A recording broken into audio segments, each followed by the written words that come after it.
Hello Guardians, and welcome back. In my previous video I mentioned I would be putting out something of a review, and, well, this is it. I'm a bit late in doing this, I know. In fact, I actually wrote the script for this a while ago, but I've only just sort of gotten around to really doing it, for a number of reasons. Anyway, the following is my assessment and analysis of the Curse of Osiris of Destiny 2. To sum up the tone of this video, I aim to cover the DLC roughly, on balance, and what I feel has been added in terms of content, gameplay, and story, to any extent that I can, and tie it all into what we've already, tie it all into what we've really been given. So to start, the Curse of Osiris story began, as we all know, with a call to action. Ikora has received word from Mercury, and one of her hidden retrieved a damaged and non-functioning Sagira. A quick run around the lighthouse would then see us darting back across the inner planets to the EDZ, the European Dead Zone, in an effort to revive the damaged ghost. We are shown Mercury as it was, an undeniably beautiful landscape that has won cursing the Vex to extinction for the crime against nature they've committed on Mercury. Seriously, I mean, you had these sort of yellowy-orange grass plains for days, with these contrasted with these incredibly awesome-looking red trees, and the milky blue water. I mean, it looked so damn good before the Vex decided to ruin it. The second Osiris's copy brought me into that simulation. I just stopped. I didn't want to leave, but I had to go. The story needed to move on. And we soon found ourselves in the future, the Vex envisioned for us all, at which point a pesky little mind we come to know as Panoptes, drops in to remove us. Panoptes was designed specifically to divine the ideal future for the Vex and the path toward it, and here, of course, lay the crux of the threat to our light. Of the innumerable problems the Vex simulated in the forest, this is the one that dooms us. And so away we go, from Nessus to Io to Mercury and back again. Within the forest, countless problems await our meddling gunplay. Ultimately, we win out, of course, more or less, as much as one can win out against the ageless Vex, having fought our way to the heart of Panoptes within the tree of probabilities after locating his inevitable position stemming from the chronological beginning of the infinite forest. All in all, the content so far has been predictably short. Although, this is nothing new with Destiny DLC, is also, more importantly, very much relative to the experience of the individual Guardian. Many of you, much like myself, will have blown through the story in a matter of hours, the number of missions being just enough to convey a story with several adventures to complete afterwards. And if you're feeling brave after that, you can do them on a heroic, which is essentially the Nightfall-styled adventure with modifiers and heightened power. At this point, Guardians will have access to the Lost Prophecies, several tablets leading from grind to grind toward unusual Vex-themed weapons. This is something I find really fun, just because the journey toward the grind can be enjoyable, providing cause to engage in different areas of Destiny 2. But also because each weapon gained from completing the tablets contains its own lore tab. And as of the writing of this piece, I have obtained most of the weapons, including the Perfect Paradox shotgun. In fact, I think I only have one more left. But it seems the lore contained within is designed to shed light upon the cult and Osiris himself, which is absolutely what we want, isn't it? To understand the man and those who follow him. In addition to this, there are new maps and strikes based on the DLC for Guardians to partake of. Also, the changes made to Crucible and the armor ornaments are noteworthy in themselves. But, of course, this is just some of the things that are on their way. I'm looking forward to second season of Iron Banner. That I'm hopeful that'll be an improvement on the first. The first was fun, but with the removal of ranks that matters, was a little underwhelming. Faction really proved to be interesting. It was nice to see that they patched the glitches, but that was anyway. I myself find that I have something to work towards now in the form of the interesting new looks offered by the ornaments and in the effort required to unlock them. What I am also grateful for is the fact that the ornaments themselves aren't being treated as another form of currency in the game. Something I think we can all agree to being quite sick of, right? But rather something that once earned is earned permanently, as is the case with existing exotic ornaments as well. But this isn't all of it, I'm sure. Season 2 of Iron Banner, again, as I mentioned, will arrive on the 30th. Faction rallies are still going at the moment, I think. And yeah, there's Crimson Days is supposed to come out mid-February. I'm looking forward to that, as I don't think I've experienced anything like that. I don't think any of us have. Might be wrong. Yeah, there's not much more to say in terms of gameplay, I think. The release of the DLC itself didn't exactly change the gameplay too much. The brief affair with the Prometheus lens was fun while it lasted, but probably didn't stay that way. I'm liking some of the new weapons from the Lost Prophecies. The Scout Rifle is kind of nice.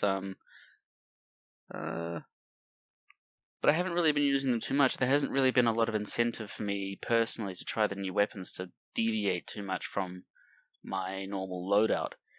In saying that though, I'm liking the Masterworks.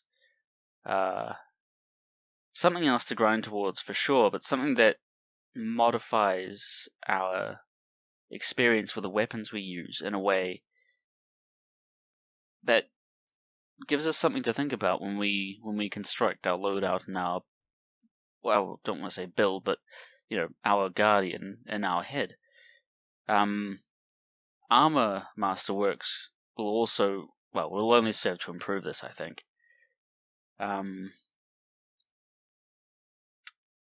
Yeah. Beyond all that, I haven't yet had much. As I say, I haven't really had much of an incentive to change too much from the weapons that I use, but perhaps that's something I can change myself in the coming days and weeks. Now, I think I would be wrong if I didn't take like half the video to talk about the story and the lore, in terms of what we have gained as consumers of Bungie's story in Destiny 2. The story missions themselves seem short, but it's fairly consistent with past DLC, so I don't know why people would really complain there. We've got a new environment, and even though we do return to familiar places to explore new areas of the story, that is not a bad thing. It's not lazily reusing space to avoid doing work, it's adding depth to the existing world without doing too much. So that's a plus, really, I think. At first, I was a bit iffy about the reusing of story missions as strikes, but it quickly became apparent as my understanding of the Infinite Forest improved, that the missions were simply simulations, and therefore so are the strikes simply newer iterations of those missions. So I feel like that's kind of smart, really. I mean, again, it comes back to adding depth to the existing world without doing too much. I think that's what I said.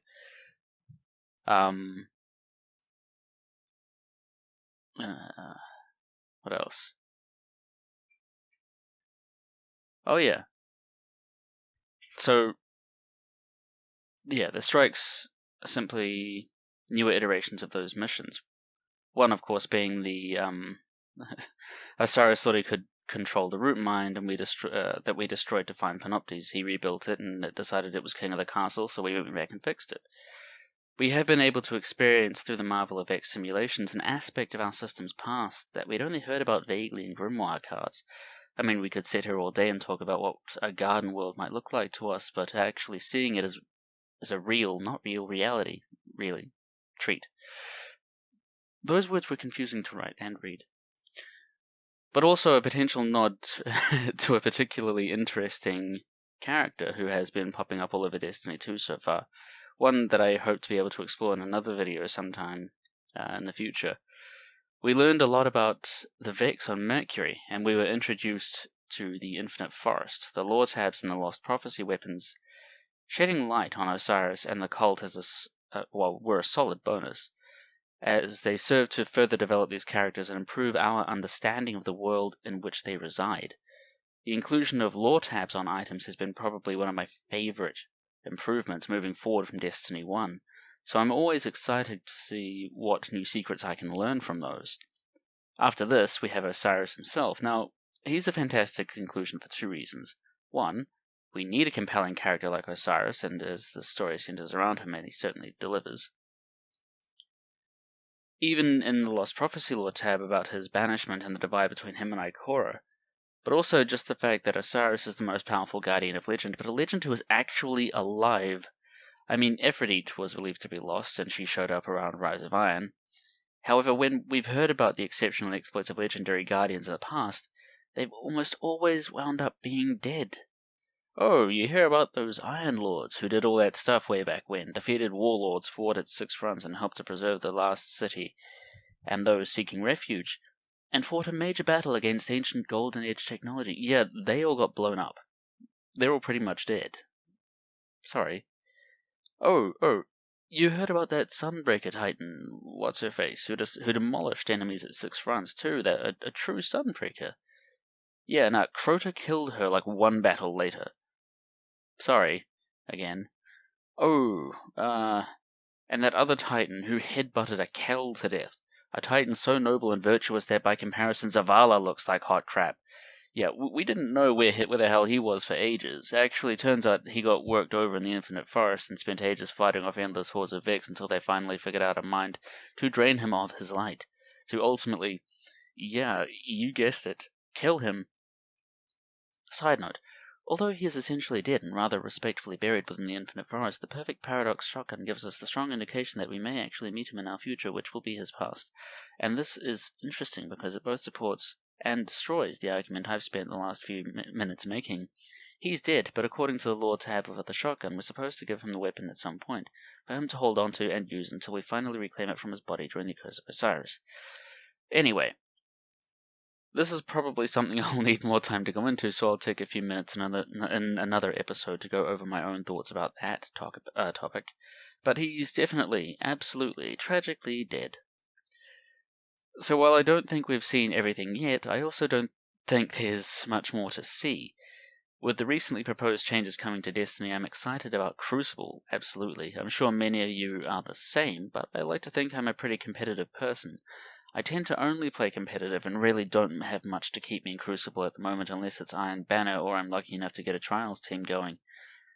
So I'm pretty keen on having Valor and Glory to represent my skill in Crucible, as it will give me a reason to keep playing it in order to become more proficient. But in terms of what we've gained, I'd say we've definitely gained quite a bit in terms of the story, but whether or not it is worth the price tag ultimately comes down to how you personally feel about it. It sounds a bit convenient, but I mean, that's what it comes down to, I think, right? It isn't game-changing DLC, and honestly, it would be a mistake to believe that this DLC is going to be all that different from past ones. As for most, it will run dry in a short span of time, but it is also worth noting that in all of this, however much each of us gets out of the game depends very much on us. So was it worth buying? I'd say it was. But take that with a pinch of salt, as you might expect something different. Look at the DLC in terms of what you can get out of it, personally, for you. You know, whether you look for the lore, or the story, the characters, or just to get lost in a world, in worlds so far different from our own, where you can run around shooting aliens all day. You know, whatever you look for in Destiny, try to find it if you can. Anyway, that's it for now. I think I've gone on long enough. If there's anything you think I've left out or gotten wrong, feel free to leave a comment. If you agree with anything I've said and like what I'm doing, please leave a like. Otherwise, I shall return again with another video, specifically my own musings on Saint 14. So, thanks for listening. Goodbye.